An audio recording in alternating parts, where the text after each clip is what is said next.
Eade presenting another of the Sportshots, showing you something of interest to all sports fans. This week I'm going to show you the King's racehorses in training at Newmarket. Let me introduce Mr. Willie Jarvis, the King's trainer, out at 7 o'clock in the morning and keeping a watchful eye on the first string at walking exercise in the paddock. The leading horse is the Abbot, then Limelight, next Foxer, three of His Majesties. They are on their way for exercise. It is 7:30 and the scene of activity changes to Newmarket Heath, where the horses are being given a short gallop. As they go by, they are watched by Mr. Jarvis and his little daughter, who is just as enthusiastic about racing as her father. At 8:30, they return to Mr. Jarvis's stables. Early morning exercise is over, and the first string is returning.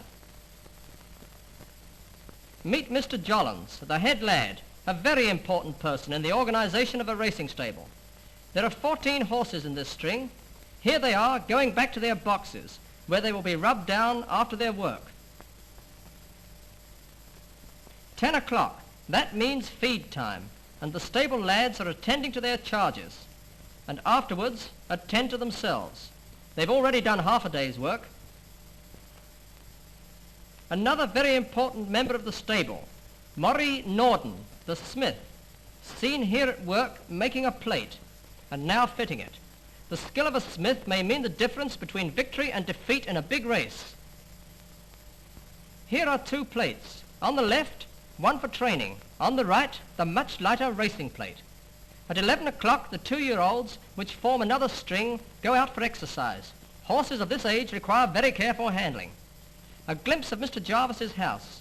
A few years ago, the King, when on a visit to the stables, planted this tree in the grounds, and at the same time, Her Majesty the Queen planted this one.